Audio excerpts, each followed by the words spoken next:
According to archives kept by the St. Barnabas Episcopal Church, the African Americans who came to the Los Angeles area did not find a ready welcome in the Episcopal churches. St. Barnabas Church itself was founded in 1923 by 8 women. Among them were Ellen Steen Bevins, Rosebud Mims, and Georgia Weatherton, in whose home on Delmar Street the first services were held. In early 1930s, the Dobbins family donated the present property located on 1062 North Fair Oaks Avenue, and Mr. and Mrs. Thomas Fleming made a gift of the current sanctuary. The parish hall was a wood frame building already located at the site. Dr. Edna Griffin. The building located at 891 North Fair Oaks Avenue served as the first location of Dr. Edna L. Griffin's medical offices. Dr. Edna L. Griffin, 1905 to 1992. Dr. Griffin started her higher level education at Philander Smith College and continued her education at the Meharry Medical School located in Nashville. Dr. Griffin considered pursuing her medical education at USC, but was informed by officials that the university did not accept blacks into its medical school program. She interned at John Andrew Hospital in Tuskegee, Alabama, and practiced briefly at the Evansville, Indiana, before relocating to Pasadena in the late 1930s. Accounts of her life were recorded in her biography, Let There Be Life, a contemporary account of Edna L. Griffin, M.D., by Helen Kitchen Branson, 1947. In her obituary, Dr. Griffin was credited as being a leader of the efforts to desegregate the Brookside Plunge, now known as the Pasadena Aquatic Center. The Brookside Plunge. In 1912, the city of Pasadena purchased 30 acres of land known as Sheep Corral Springs for the development of a park in the Arroyo Seco. For many years, sheep had grazed that area while the park was being planned and construction. It was known as Arroyo Springs Park. Then in 1914, Mrs. Everett Wellington Brooks, the wife of a local investment banker, donated $3,000 to build a municipal swimming pool on a portion of the land. The park was dedicated in her honor, hence Brookside, and the plunge was added later that same year. Soon after the plunge was completed, city officials announced that it would be set aside Wednesday afternoons and evenings for the use of the Negro population in Pasadena. By the 1930s, the use of the pool by people of color, now including residents of Hispanic and Asian descent, was limited to one weekly day from 2 p.m. to 5 p.m. The weekly event was dubbed International Day. No white people were permitted to swim on that day. The pool was drained and cleaned, and at the end of each International Day and by the following morning there was fresh water in it. On June 17, 1939, with the support of the Los Angeles branch of the NAACP, 6 African American men who continually had no right to use the plunge except for the weekly International Day filed a lawsuit against the Pasadena Board of City Directors, the city manager, and the superintendent of Pasadena Parks. Part of their legal argument was that they were tax-paying Pasadena property owners who therefore had helped fund the construction and the maintenance of the plunge and should have the right to use it on the same day as white residents. On January the 3rd, 1940, a court ruled in the favor of the city of Pasadena. The NAACP immediately appealed and won the case on appeal, after which the city petitioned the California Supreme Court. The court denied the petition, upholding the lower court's decision. This was great news for the people of color in Pasadena, but the timing was poor. World War II was in full swing, and emergency housing for soldiers returning from European battlefields was constructed at Brookside Park. The pool was closed, and exclusive use of the showers and restrooms were given to the veterans. In February 1947, after the war was over and the housing shortage had ended, the Board of Pasadena City Directors authorized $10,000 for the rehabilitation of the plunge. But however, as time passed, the plunge would fall into disrepair, and it closed in 1983. Shortly afterward, a local swim coach, with the support of several influential donors, set about the building the independent nonprofit Aquatic Center and replacing the plunge with the Rose Bowl Aquatic Center, which would open in June 1990 with a dedication to serve all members of the diverse community. Jackie Robinson. This statue was dedicated on November the 29th, 2017 at the stadium. The statue is a tribute to Jackie Robinson's football career at John Muir High School, Pasadena City College, and UCLA. Mally Robinson, born Mally McGriff, a sharecropper at the Jim Sasser plantation in Cairo, Georgia, was the daughter of former slaves. Washington and Edna, and in 1920, her husband Jerry left her and their 5 children. She moved her family, including a year-old Jackie, to Pasadena, California. The Robinson family would become the first African-American family to live on Pepper Street. Matthew "Mac" Robinson was an acclaimed athlete in high school and college. He would win a silver medal in the 1936 Berlin Olympics in the 200-meter dash, placing just behind Jesse Owens. He received little fanfare back home in Pasadena. Not able to pursue an athletic career, he would end up working for the city.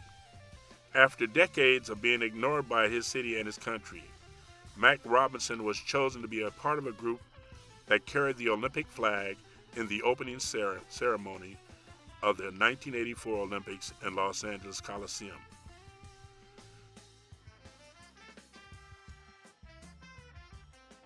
Construction of the 210 freeway. The following are excerpts from Just One Barrier, Freeway Development and the Construction of Modernity in Pasadena, California by John P. Lloyd. On a warm spring afternoon in 1969, 2 men walked through a verdant green space filled with wildflowers and shade trees, just a few short blocks from the bustle of downtown Pasadena. But this was no bucolic day in the park. The 2 men were Russ Liederbrand and Herb Showbridge, a reporter and photographer for the local newspaper, which had sent them to document the last days of a neighborhood that would soon be obliterated for an interstate freeway that would slice through the heart of Pasadena. The landscape had already been drastically altered here, for what had stood in this newly created parkland only a year before had been a vibrant, ethnically mixed neighborhood. In the decade after World War II, Pasadena was still connected to Los Angeles and the rest of the region via the Pacific Electric Railway, or the Red Cars, as they were affectionately known by longtime residents. They remember getting around town on foot and via the Red Cars in the 1950s. These older residential neighborhoods in central and northwest Pasadena generally consisted of a mixture of pre-1930s single-family and multifamily residents of varying sizes and a vibrant, racially mixed population of working-class whites, African-Americans, Mexican-Americans, and Japanese-Americans.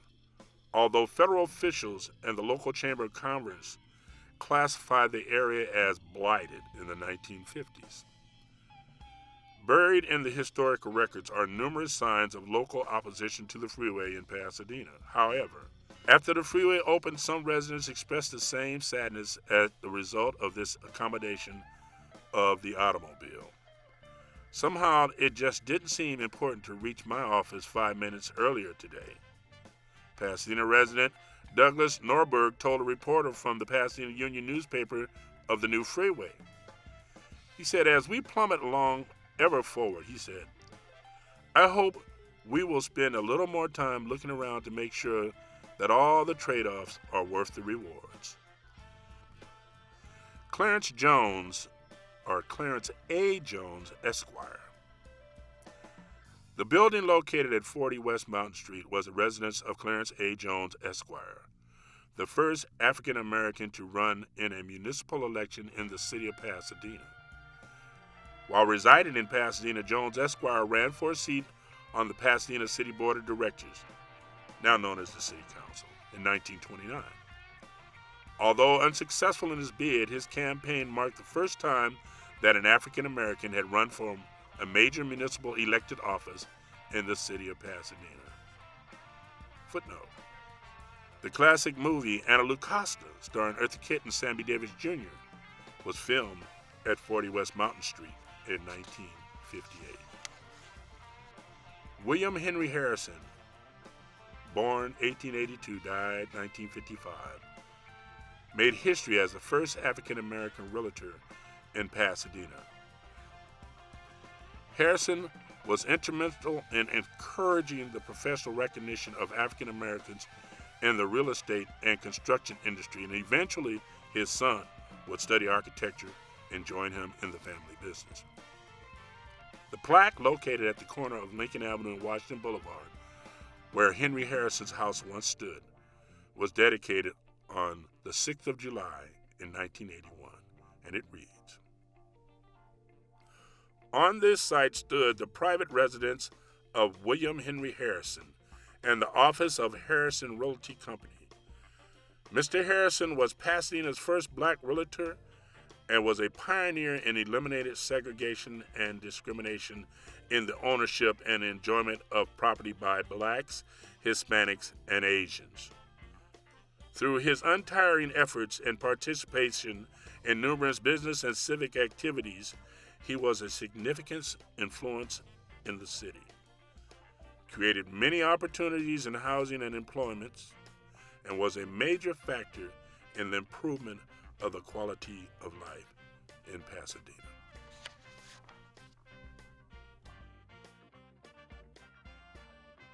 The Prince family were one of the first African American families to settle in Pasadena in the late 1800s. William Prince and his family moved to Pasadena in 1884 from Tennessee. And while not formally educated, William Prince was living proof of just how much a person could educate themselves. Not only was he associated with the Pasadena National Bank for 35 years, but he was also with Investors Mutual for a quarter of a century. But he didn't stop there. He became a devoted minister of the gospel in the African Methodist Episcopal Church and one of the founders of the first AME church that we now know on Raymond Avenue. While serving as a longtime Sunday school superintendent, which is what they called it back then, he was also a trustee, a steward, a class leader, all while studying theology. He earned his license to preach and became assistant pastor of the church. This is a role he held until the day he passed. In spite of devoted time spent with the church, William Prince also made time for the youth of the community. He always enjoyed encouraging youth and was highly respected by these folks in the community. He never was too busy to listen to their problems and give counsel and guidance to them. He also made time for additional businesses. He operated a feed and fuel store, a restaurant with his two brothers, and was even in the real estate business with his mother-in-law. Mr. Prince came to the culmination of a very worthwhile life by hard work and devotion. The Prince family are definitely trailblazers for our community.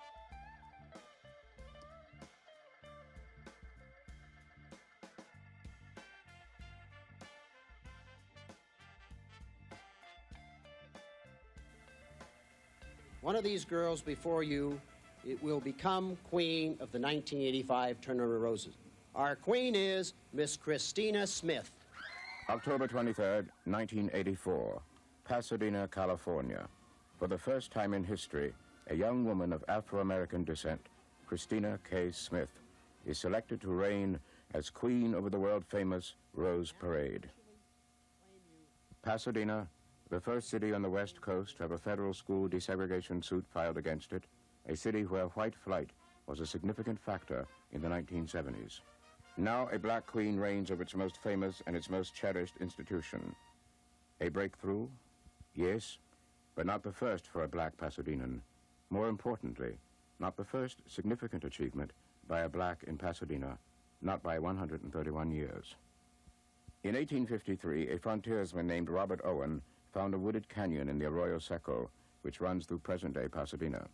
Owen began felling trees, carting the logs to Los Angeles by horse and wagon, and selling them as firewood. He used his profits to open livery stables and to buy cheap land that skyrocketed in value. By his death in 1865, he was a millionaire. The place where Owen worked came to be known as Negro Canyon. Robert Owen had been born a slave in Texas. He began his career by talking his master into renting him out as a cowboy and splitting the profits. Owen used his share to buy his own freedom, and then the freedom of his wife and children. He went on to become one of Pasadena's first successful businessmen. From Robert Owen's day to Christina K. Smith's day, a large number of Afro-Americans have made their marks on Pasadena. Yet, their achievements and their struggles have gone unreported. California has always been a place people escaped to, not from. Pasadena was born that way, as a haven for refugees from cold Midwestern winters. Founded in 1874 by a group of settlers from Indiana, Pasadena offered a unique combination of elements that soon attracted others from the east. An unusually pleasant winter climate and spectacular scenery made Pasadena the ideal winter home for men who had amassed fortunes during the last half of the 19th century. A young Harvard graduate named Walter Raymond was the first to realize Pasadena's potential as a winter retreat. He conducted tours of the area for Easterners, and by 1886, he had built his own resort hotel in Pasadena.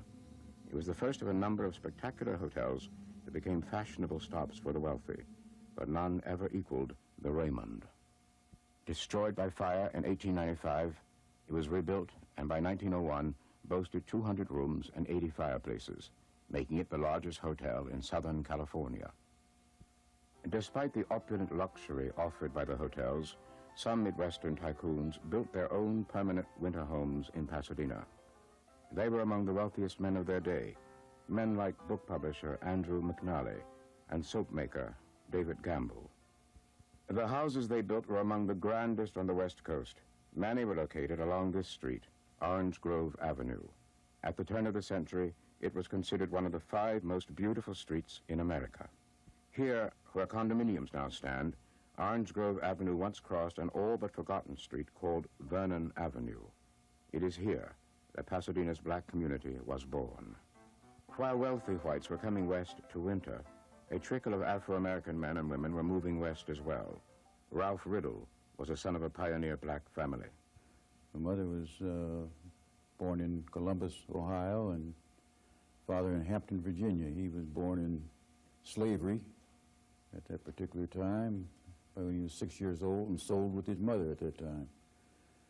He's self-educated, became one of the first teachers in that area, and later became involved in the ministry, and being a traveling minister of the Baptist organization, he traveled back and forth to the coast, and they made residence in San Francisco, and then later came to Pasadena.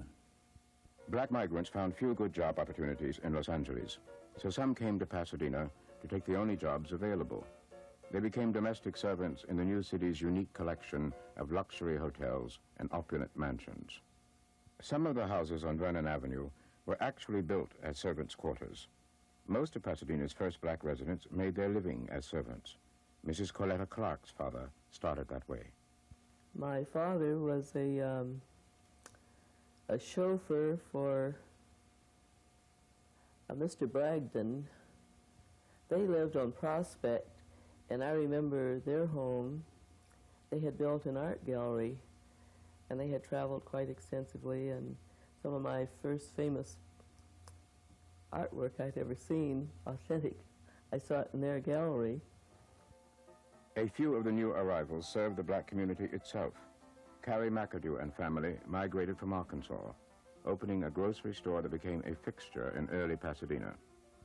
Domestic servants, gardeners, coachmen, a family that ran a small grocery store, a small knot of black people, most refugees from social and economic oppression. It hardly seemed the makings of a real community. The resourcefulness which had brought these black pioneers west in the first place ensured that they would not be content to live in the shadow of their employers. Their first step was to form churches. More than just places of worship, their churches would be their primary meeting places, the core of their social, community, and even their political lives. The original church in Pasadena's small black community was the First African Methodist Episcopal, or First AME. Its initial meeting was held in the home of blacksmith Silas Carnahan and his wife, Cynthia. The second church to be born in Pasadena's Afro-American community was Friendship Baptist Church, founded in the home of Mrs. Maria Hill, who had migrated with her family from Georgia in 1888. Scott Methodist Church began in the home of Mrs. Lydia Harris. Churches were not the only institutions that sprang up in Pasadena's black community. Although it was less than 4 decades since the end of slavery, Afro-Americans had already learned that political organization was essential for survival.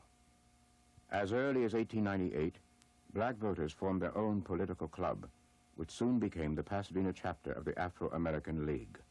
Before the year was over, there were at least 4 black political groups in Pasadena. Pasadena's small but industrious black community also spawned one of Southern California's first Afro-American newspapers. Known as the Enterprise, the 4-page paper was launched in 1902.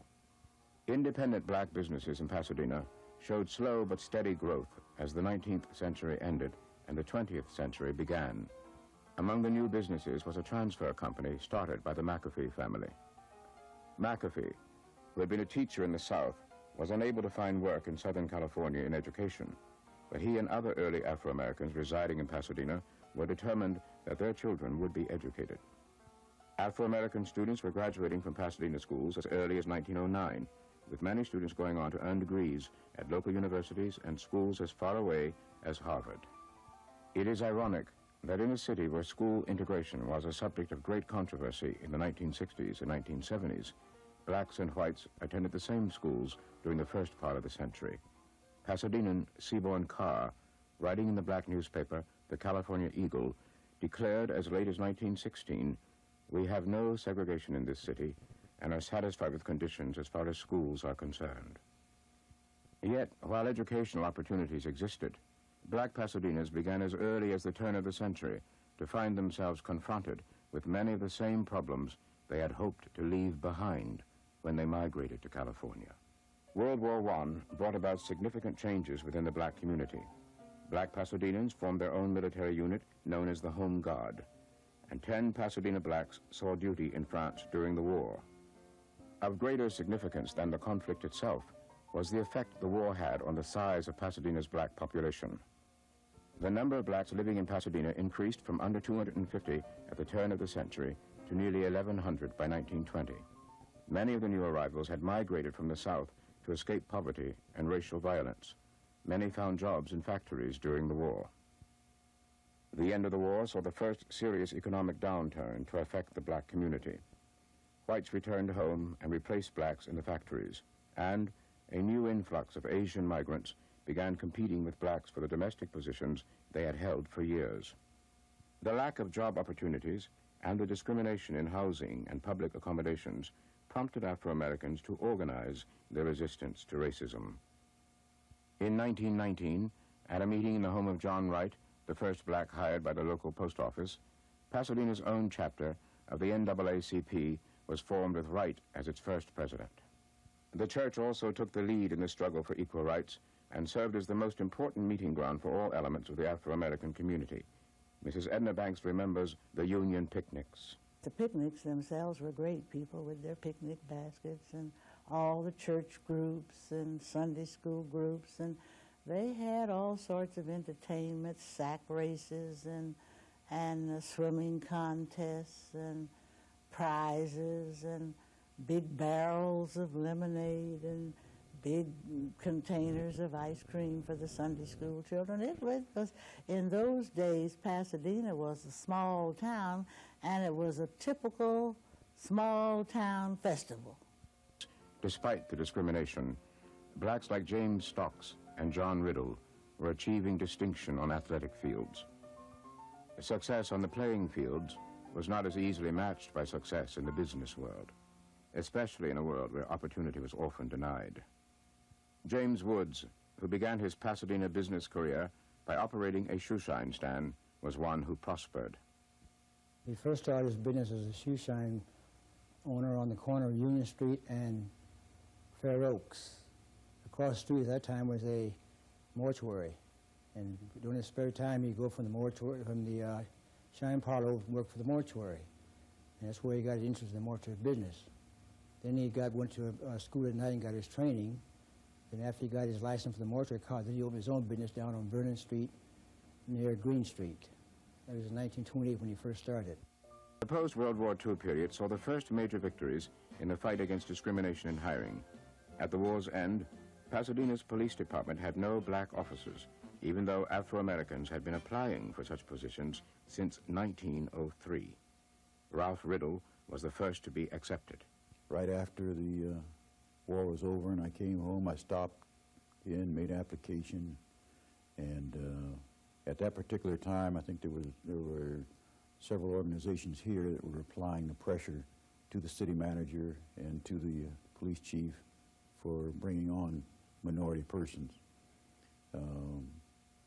With that pressure being applied, the police department and personnel department were they acted like they were interested in pursuing it, and I was called in for several interviews, and finally was told that I had, passed the examination and I would be coming on, and I would be coming on with the very next class that started. Well, time went on, and I think there were about 3 or 4 classes that had come on in the meantime, and I hadn't received a word, so I decided, well, I was going to pursue it with the chief, and if there was any rejection that was going to come out of it, it was going to come from their part. And we're talking with Chief Morris, who was the chief at that time. He kept assuring me that they were going to do it, and then I'd pick up the paper, and here's a class that came on, and I hadn't heard anything. Finally, when I did come on, I came on by myself. Pasadena's black population nearly quadrupled between 1940 and 1960. This boom came as a city seeking a new economic base launched 2 controversial urban renewal projects. One, a new freeway. The other, a low-income housing complex. Reginald Woolfolk, Pasadena's first black city planner. I think the location of freeways and the development of commercial and industrial uses really is dependent upon the value of the land. These are all real estate transactions, and the land was less expensive in northwest Pasadena along the Fair Oaks corridor. Now, I do know historically there has been a lot of concern within the black community that the Pepper Urban Renewal Program was one of really removal of blacks from Pasadena. But I think more importantly, though, the consideration was it would cost less for the city and for the state of California. Pasadena's black community is no longer the small, tightly knit family it once was, nor in some cases is the black community as prosperous as it was in the past. The blacks are now in more control of their own destinies, with direct input into the government, the educational system, and the social and financial fabric of their community. After 100 years of struggle, there are opportunities in Pasadena today.